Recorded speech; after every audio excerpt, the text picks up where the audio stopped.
How do share owners keep abreast of their own companies? What information goes into a firm's annual report? Who put out this financial statement?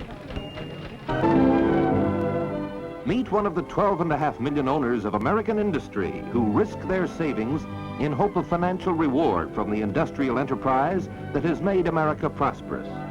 How do investors like this know what their companies are doing? They're kept informed by such things as the annual report, containing a balance sheet, income statement, and generally a great deal more. Take, for example, this report by a company that pioneered in the manufacture of safety razors and blades. The costly automatic machines which today mass-produce blades by the billions every year are dramatic evidence of what the annual report means when it tells of assets. Behind them, as earlier reports would show, stands a record of growth almost as rapid as the tempo of the machines themselves. These assets descended from a man with an idea for a different way to shave. They were made possible by his efforts and by the capital the public was willing to risk on his venture, continuously reinvesting part of the earnings to create new assets, new wealth for workers and share owners alike. The pages of the annual report also show how companies often diversify as they grow. This one added not only new shaving products, but pens as well, acquiring this leading manufacturer of ballpoint writing instruments by paying $15 million. At the time management decided to add this venture to earlier successes, the reasons were spelled out carefully for the share owners, who might have instigated some changes of their own had there been major disagreement. But the acquisition was well made and well timed, as succeeding reports recorded, much of the investment being recovered through added profits from the pens in only a few short years.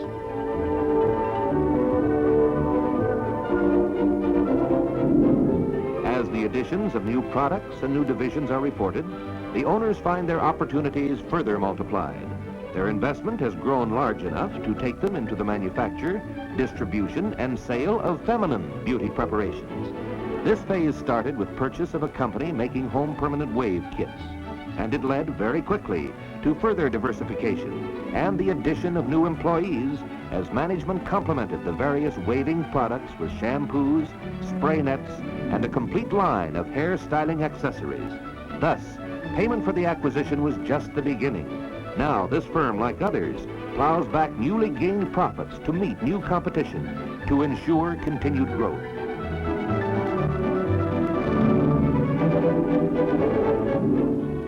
By the time these scenes were filmed, the parent company was little more than 50 years old. In this short lifetime, it had quickly outgrown the tiny machine shop where it was born. From larger quarters, it took its products and new facilities to produce them overseas and around the world, before adding the newer items like these, items that have helped produce net annual sales of more than $200 million. For most of the thousands of owners whose capital made this achievement possible, it would be impractical to visit personally even as much of their property as our cameramen have seen, so widespread and vast is it today. But in the pages of their annual reports, they receive a full accounting, keeping up to date not only on today's events, but on the future too, as it develops in their company's modern research laboratories. Here, scores of scientific and technical experts are employed to find ways to improve old products and production methods, and to find brand new products as well. Again, plowback of profits is required to back the researchers' new ideas and to pay for the plants and equipment that will produce them for the market.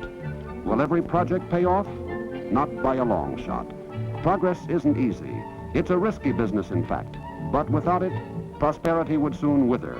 Without continuing investment in research, the march of progress would come to a halt.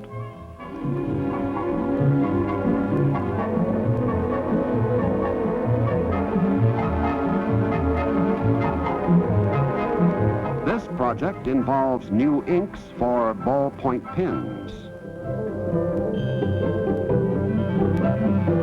And here, in a room where temperature and humidity are carefully and constantly controlled, we see one of many tests on fibers and fabrics. What do stockholders think when the reports show how costly such research work can be? By and large, they approve wholeheartedly, with many investors actually preferring to own shares in companies that are aggressively research-minded, feeling confident that companies spending a good part of their earnings on research will ultimately return a profit on the investment. In research, the tools in use sometimes seem as advanced as the improvements they help achieve.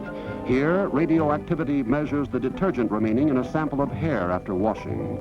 Another project that costs money today, but tomorrow may turn up on the profit side of the annual report, a document that makes public regularly the workings of industry the public owns.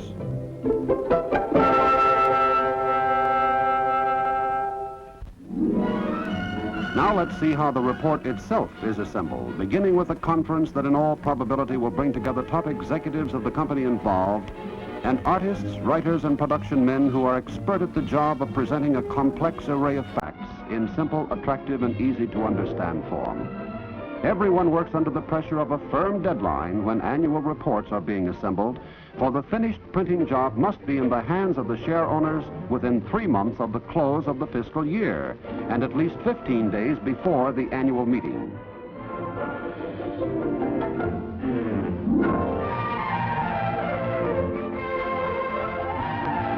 Among the earliest steps is the selection of photographs, now used in a majority of reports. They will probably be pictures of the firm's plants and offices. An oil company will want to include shots of its refineries. The pictures make the finished report more attractive, and they also sum up graphically a story that otherwise could not be so effectively told. A firm that makes parts for nuclear submarines may use a photograph to emphasize that point.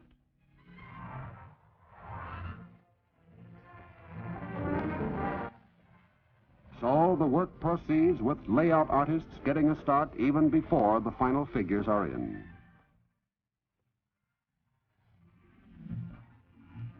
And through it all, the figures themselves are taking shape, often with the help of electronic computers, which make fast work of the inventories, cash on hand, sales, earnings per share, and the like. The figures are the heart of the annual report. As rapidly as they're compiled and checked, they're passed along to the production workers who already know exactly where they should go on exactly what page. The system is much the same as that used in the production of a magazine, with dummies or mock-ups of the various pages helping the staff keep track of the progress.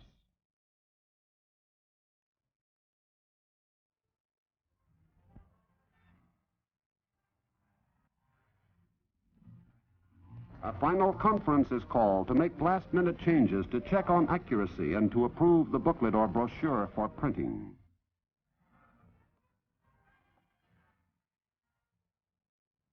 Now the type is locked in place or the offset masters completed, and the presses take over the work, the number of copies they turn out depending basically on the number of people who share ownership of a particular company. For some, this means a few thousand. For others, it may mean 1 million copies and more.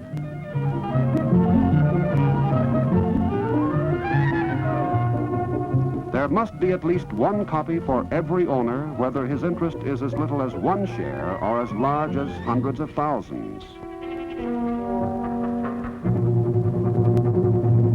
For annual reports, the circulation usually is larger than the list of stockholders, including many others: employees, customers, dealers, the financial community, civic leaders, and newsmen. Corporations distribute an average of 49,000 reports beyond the number required for share owners.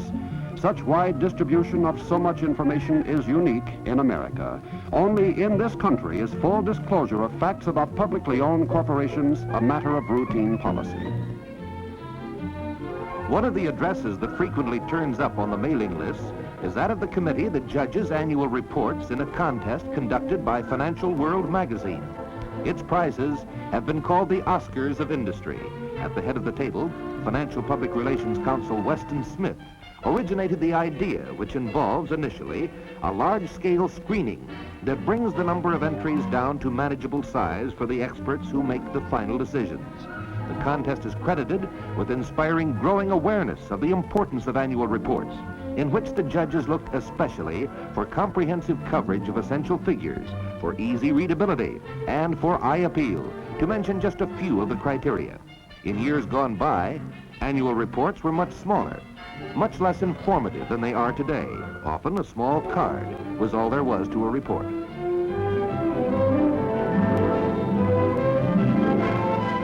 Then they evolved into larger folders. And this form was the logical end result of industry's efforts to present full information in an attractive manner easily understood. Sometimes unusual methods are employed. A record company, for example, has put its president's message on a disc. A manufacturer of games and educational materials has used a three-dimensional graph that pops up when the report is opened to attract attention to key facts. And another report gains share owner interest by inviting the reader to pull out various tabs. Another unusual method of presentation involves the use of supplements in Sunday newspapers. The readership for these supplements is rated in the millions. In the continuing campaign to extend knowledge about their operations to an ever wider audience, companies frequently take smaller advertisements in newspapers and magazines to present the gist of their annual reports. This widespread dissemination of the facts about American industry may help explain why today 1 out of every 8 Americans owns stock in one or more corporations. Here, a few thousand of those individuals, some of the 500,000 who own stock in one firm, gather for their annual meeting. Although only a fraction of the company's owners attend, the largest auditorium in town is filled to overflowing.